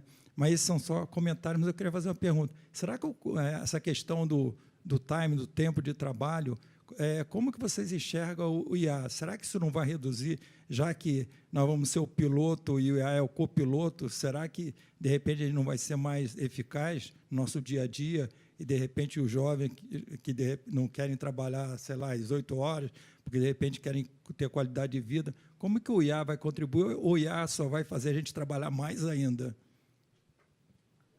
Posso falar só um comentário que eu estava pensando nisso agora há pouco sobre o IA, e eu acho que a gente tem uma oportunidade gigante no Brasil, por ser um país que tem uma adoção muito rápida de tecnologia. Então, não é à toa que a gente tem, né, um dos maiores usuários de Uber do mundo, mídias sociais, etc. E eu acho que se a gente conseguir implementar e educar os nossos, né, força de trabalho no uso de IA, a gente vai poder suprir um gap importante de formação e educação das gerações brasileiras, porque concorda que para formar uma geração você precisa passar por anos de estudos. O que esses dias eu estava falando com um amigo meu, que ele dizendo o seguinte, era uma consultoria estratégica dessas que o Enio trabalhou, ele dizia o seguinte, olha, 2 consultores, um que se formou lá no ITA em Harvard, com auxílio de AI. O cara fez assim, o cara que se formou na faculdade B, não sei o que, para não falar mal de ninguém, mas assim, que não tem o mesmo nível, com o uso de AI, o cara fez assim. Então, assim, se a gente pegar aí esse exemplo de 2 consultores, né, que fazem o mesmo tipo de trabalho, e com o auxílio de uma ferramenta, eles podem gerar mais produtividade, que é o teu ponto, eu acho que nós temos uma chance, como país, que a gente está muito atrasado de produtividade, a gente pode melhorar essa diferença e reduzir esse gap, porque não está nascendo mais gente, né? A gente já chegou num país onde, né, a gente está encolhendo a pirâmide aqui embaixo e a gente vai ter que viver com aquilo que a AI também vai prover, que é o que nós estamos vendo nos Estados Unidos, né, e na China ainda muito mais, que é o uso da robótica. Porque nós vamos, né, na logística, a gente vai ter não só os carros autônomos, mas os caminhões, como o Vasquinho estava dizendo, que vão ser pilotados de forma autônoma, e os armazéns, e sei lá mais o quê. Né? Vai ter muito mais robô na nossa vida do que a gente imagina nos próximos 10 anos. Então, acho que tem um ponto importante aí para a gente perseguir isso e ter uma vantagem competitiva com isso. E respondendo a sua pergunta, a questão do timing, eu acho que o pessoal vai trabalhar menos. Em algum momento, a tendência é trabalhar menos. Aí eu lembro sempre de uma frase do Rolim, né, que falava o seguinte, antes de contratar uma pessoa, eu faço uma conta, quanto é que ela vai me custar em 10 anos. Se esse valor for razoável e der resultado, eu contrato, senão eu não contrato. Danilo, eu queria dar uma palhinha nesse aspecto. Quando eu comecei a trabalhar, saí da faculdade e fui trabalhar numa empresa como trainee, e por uma consequência qualquer, eu virei chefe da área que fabricava caixas para exportar os produtos. Tá? Chefiava, na época, 37 pessoas, com 6 meses de formado. Para eu fazer um relatório para o meu chefe, dizendo que precisava comprar uma máquina mais moderna, eu tinha que fazer uma tabela manualmente, pegar uma calculadora, fazer as contas, conferir as contas, dar na mão da minha secretária. Eu tinha secretária. Recém-formado, tinha secretária. Dava na mão da minha secretária, que datilografava a tabela, devolvia para mim, claro que estava errada, precisava corrigir, ela tinha que fazer de novo. Aí eu tinha que escrever o relatório que ia encaminhar aquela tabela, que também tinha que passar para ela datilografar. Era 3 dias para mandar um pedido simples para o meu chefe. Hoje, com Excel, você faz isso em 15 minutos. A IA vai ser a mesma coisa. O ganho de produtividade pessoal vai ser absurdo. Tá? E isso, eu sou daqueles que não acreditam que tem problema de emprego, porque a minha secretária achou outro emprego, ela não ficou desempregada eternamente. Então, na verdade, o que você tem é um rearranjo das forças de trabalho e das necessidades. Provavelmente ela virou, sei lá, professora de microinformática, ou foi, né, fazer coisas diferentes ligadas à área de microinformática. Então, aí vai ser a mesma coisa. A gente vai ter ganhos de produtividade pessoal absurdos e que vão ser simplesmente apropriados pelo patrão maldoso, diriam os socialistas, né? Ou pelos empresários, diriam os capitalistas. Mas o fato, basicamente, é esse. As empresas vão se apropriar da nossa maior produtividade. Perfeito. Uma última pergunta. Uma colocação, Danilo, e para todos. Wellington, Energy Hub, Associação de Comércio Exterior do Brasil, a respeito da retenção de talentos. Nossas startups hoje, no Energy Hub, por exemplo, elas são muito cooptadas pelo exterior. Despontou como uma possível unicórnio, já é um talento possível de ser captado e levado para fora. E não fica. Leva tecnologia, leva conhecimento, leva pessoas. Né? Nossos talentos estão indo para o exterior. Então, não seria um problema básico de educação na base, onde nossas crianças não estão recebendo nenhum incentivo para estudo técnico, onde no passado existia escolas técnicas, noturnas, hoje em dia não tem mais. Hoje em dia se estuda o básico, no nível fundamental e no nível médio. Poucos são jovens que se interessam e se dedicam a uma formação técnica especializada. 2 semanas atrás, eu estive no Porto dos Rios, numa visita ao Porto, e nós estamos com escassez de técnicos no Porto. Não tem. Então, o problema não está na formação básica, na educação básica do país, do Brasil, né? Não é só Rio de Janeiro, enfim, não é só no segmento de portos, mas todo o segmento básico técnico na educação do país. Vou fazer um comentário e depois vou passar para os meus colegas aqui, que estão fora do Brasil já quase 8 anos. Né? Comparando com os Estados Unidos, né? É uma situação que eles têm lá uma valorização do nível médio que a gente aqui não tem. Estava comentando isso no café. Né? Ou seja, aqui, qualquer família mediana brasileira quer pegar os filhos e o sonho é: vou pegar o meu filho e vou fazer com que ele se gradue, vai fazer nível superior. Muitas vezes é o primeiro da família, etc. E tal. Isso é um sonho da classe média ou classe baixa, talvez, a brasileira. Nos Estados Unidos não funciona assim. Por quê? Porque, o custo de entrar numa universidade é muito alto, é astronômico. Segundo, a pessoa não precisa de entrar para a universidade para ter um salário decente. Ou seja, eu tenho um cliente nosso, por exemplo, que ele era advogado no Brasil e lá ele lava carro em Orlando. Aí eu comentei, eu acho, não sei se com o Rui, o lavador de carro em Orlando ganha $120 mil por ano. Então, o que significa? Significa que, para ele ter um propósito, seja qual for, né, porque, eventualmente, ele pode gostar de lavar carro, ou ser advogado, ou ser engenheiro, o cara não precisa necessariamente de fazer um curso de 5 anos, se matar, etc. O cara pode fazer um curso técnico e, do curso técnico, ter um ótimo emprego. Aqui no Brasil, eu vejo que isso já foi assim, mas, hoje em dia, eu vejo que a educação aqui empurra a pessoa para sair da faculdade, da escola, mesmo sem capacitação. Que a história, não sei se ainda é assim, né? Mas quando eu fui embora daqui, a pessoa passava de um ano necessariamente sem passar de ano. Ou seja, você vai elevado a sair da 8ª série, e aí você sai para a 8ª série para o 2º grau, e muitas vezes, outra diferença. O meu filho estuda numa escola pública americana, na Virgínia. Uma escola está entre as 100 melhores escolas americanas. Okay? Lá tem, nos últimos 3 anos, 1.800 crianças. Um suicídio por ano. Alto nível de competitividade. Mas, ao mesmo tempo, o que a escola ensina para a criança?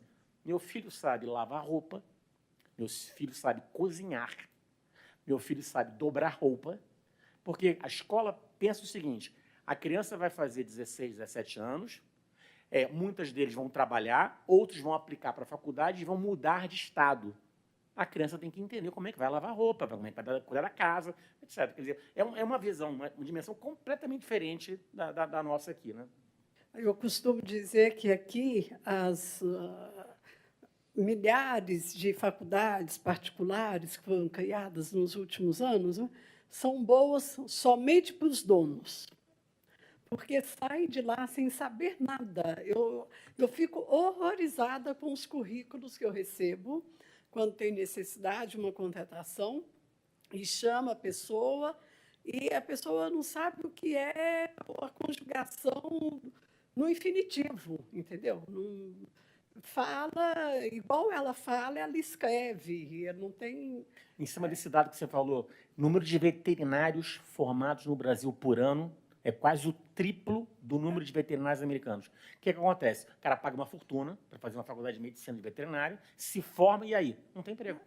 É como na Alemanha, que são os cursos técnicos, que não é que são altamente valorizados, aqui deixou de existir, não tem valor. Então, vai para a faculdade, que às vezes custeada pelo governo, com os créditos educativos, etc., e só são boas para os próprios donos. Ninguém sabe nada. E depois tem a legislação trabalhista, que eu acho que é muito permissiva demais.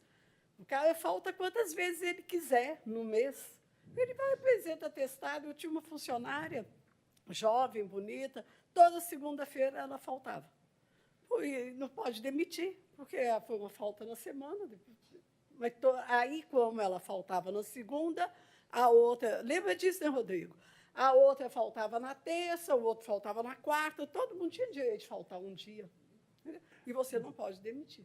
Danilo... E agora não pode dar bomba também, né? Na escola secundária, não pode dar bomba. Danilo, Danilo, eu aqui, defendendo a casa, né? Como eu sou do DEINFRA aqui da Fiesp, defender a casa, né? Os cursos técnicos do Senai são extremamente respeitados, formam profissionais de primeiríssima linha em grande quantidade aqui, pelo menos aqui no estado de Zero São Paulo. dúvida com relação a isso, sem dúvida. Verdade. A questão é que não usamos isso, né? Ou seja,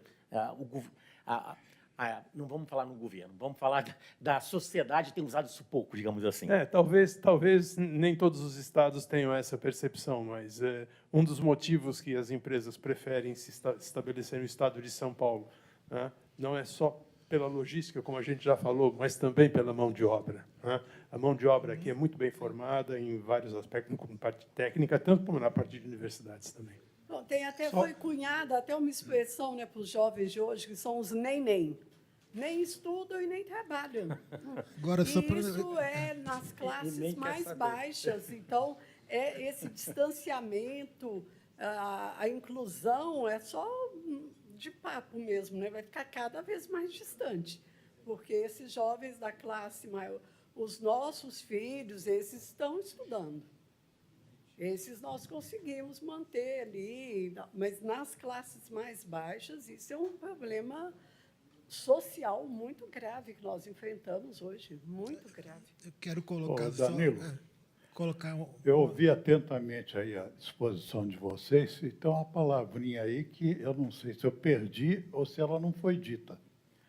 Em gestão de pessoal dentro de empresas, eu não ouvi ninguém falar em política de reciprocidade, que é um negócio muito claro e é um jogo que eu, como chefe de família, sempre pratiquei com os meus filhos e deu certo. Eu preciso disso, tá bom. Vai ter, porque eu também estou precisando disso. Quer dizer, dito claramente, ficou o quê? Uma reciprocidade explícita, clara, dentro da gestão da empresa, dizendo, não estou fazendo isso porque eu estou com pena de você, porque você é muito bonzinho e me obedece. É reciprocidade mesmo, dito claramente. Eu não sei se vocês evitaram a palavra ou se ela foi dita de outra forma que eu não acho percebi. Eu encarei que está dentro do conceito do equilíbrio, né? Por exemplo, horas de treinamento são horas que a empresa dá, o colaborador dá. Talvez é um ponto onde a reciprocidade vale. Talvez eu vou dar um programa de 4 horas no mês, 2 horas a empresa está dando e 2 horas o colaborador está dedicando. Porque, senão, você só mandar ele para o treinamento dentro do horário de expediente é fácil, né? Ele vai, mas quem falou que é o interesse dele fazer o curso? Então, não estou propondo como regra, mas acho que é um belo debate, né? Trazer um exemplo positivo, né, para não falar só dos problemas. Nós tivemos, na Semana de Energia Nuclear na Rússia, uma equipe brasileira que foi vencedora do Hackathon Nuclear. Então, uma equipe do IME, com 5 componentes, foram até a Rússia, concorreram com 10 outros países, num desafio nuclear, e o projeto era criar a geração de energia nuclear numa base espacial. E a nossa equipe brasileira foi vencedora, campeã desse hackathon na Rússia, na Semana de Energia Nuclear. Espetáculo. Ou seja, certamente Denis e o Rui e a experiência do Enio também demonstra o seguinte: o executivo brasileiro, né, o profissional brasileiro, ele é muito bom. Ou seja, a gente tem um nível de flexibilidade, criatividade, etc., que não é comum. Vivemos num país maravilhoso, que não tem grandes problemas, né? Mas, infelizmente, a gente não tem, enquanto sociedade, usado isso a nosso favor. Né? Já era o Brasil, país do futuro. Brasil, país do futuro.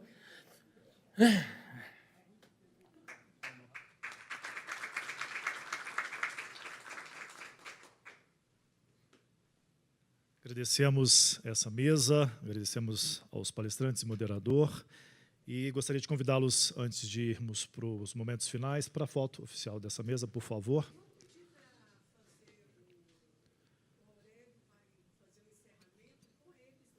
Perfeito. Então, a gente faz essa foto posteriormente, por gentileza. Professor, convido para fazer esse momento de encerramento do nosso painel 2025.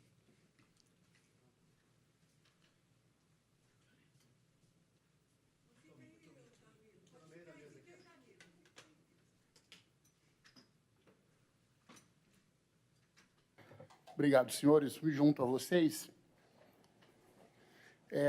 Só um lembrete, a Jussara pediu para avisar os conselheiros que na sexta-feira a gente vai ter uma reunião para decidir se a gente unifica ou não esses dois eventos para o próximo ano, tá? Então, por favor, nos acompanhe aí nos nossos grupos, tanto do painel quanto do Frotas, que a gente vai dar mais detalhes lá, ok? Mais algum detalhe, Jussara? Não, né?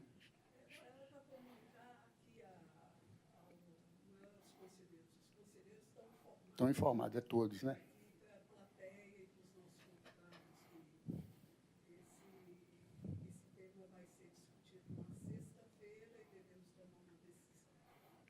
Ok, muito bem. Então, na sexta, a gente discute e toma essa decisão para o próximo ano, certo?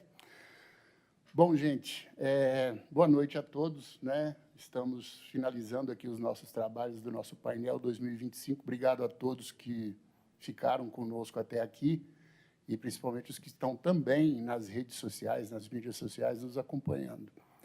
Nós observamos que o tema inteligência artificial, não coincidentemente, foi bastante transversal aqui em todas as sessões e todas as palestras, né? O que é bastante interessante. Eu me dediquei a esse tema mais ou menos uns 6 anos, um pouco antes da pandemia. Me apaixonei pelo tema, tenho trabalhado cada vez mais, o que contradiz o que muita gente fala, que a inteligência artificial vai fazer a gente trabalhar menos, mas pegando carona no que a Adalberto falou, quando a gente gosta do que está fazendo e tudo mais, tem hora que eu me vejo normalmente estudando, trabalhando o tema no domingo, né? no feriado e por aí vai. Mas é importante a gente dizer, e a gente está diante de uma transformação que talvez seja uma das maiores revoluções da nossa história. Alguns críticos comparam a inteligência artificial, a criação, o seu desenvolvimento, e, só um parêntese, o ChatGPT, que foi a primeira ferramenta de inteligência artificial disponibilizada ao público gratuitamente, no dia 30 agora vai fazer 3 aninhos de idade. Tá? Então, é uma criança. 3 anos, no dia 30 agora, 30 de novembro. Tá? Foi lançado no 30 de novembro de 2022, para o público. A inteligência artificial ela já existia antes, mas a gente não tinha acesso, nós pobres mortais, como a gente costuma dizer. Então, alguns autores costumam comparar a inteligência artificial, talvez, com o domínio do fogo, ou com a descoberta e domínio da energia elétrica, ou o desenvolvimento da máquina a vapor. Mas olha que interessante, nenhuma dessas gerações conviveu. O cara que dominou o fogo não conheceu o outro da energia elétrica, que não conheceu o da máquina a vapor e assim por diante. Vocês já pararam para pensar que a nossa geração, bom, olhando assim rapidamente para todos aqui, eu me arrisco a dizer que todos nós aqui nascemos analógicos e agora somos digitais. Não é verdade? Já pararam para pensar nisso? Nós vimos o rádio chegar às casas, nós vimos aquele telefone discado, nós vimos a régua de cálculo, quem é engenheiro deve se lembrar disso, a régua de cálculo se transformar numa calculadora de difícil aquisição e que hoje pode ser comprada ali na esquina por poucos reais. Nós vimos o mega computador só nas empresas, depois se miniaturizar e ir para nossas casas. Nós vimos isso aqui engolir a agenda de papel, depois a agenda eletrônica, depois aquele telefone discado, depois o computador e depois até a nossa cabeça. E agora está com inteligência artificial também. Então, nós estamos diante de uma revolução muito interessante e que nós tivemos a oportunidade de ver todo esse avanço. Nenhuma outra geração teve a oportunidade de ver tudo isso que a gente está vendo em tão pouco tempo. Parem para pensar. Os últimos 80, 70, talvez 60 anos, a velocidade com que as coisas aconteceram e a gente não tem nem ideia de como vai acontecer sob o ponto de vista de inteligência artificial.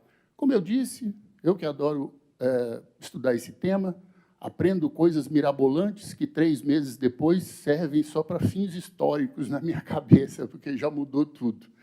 Tá?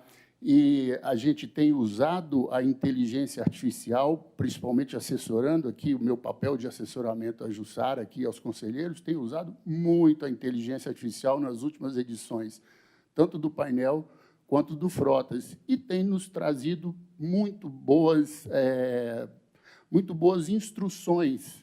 Por exemplo, eu comparo todas as outras edições do Frotas e do painel para saber se eu estou repetindo algum tema, se vale a pena repetir algum tema. Eu comparo com os temas que estão em alta na internet para saber se algum merece ser rediscutido ou não.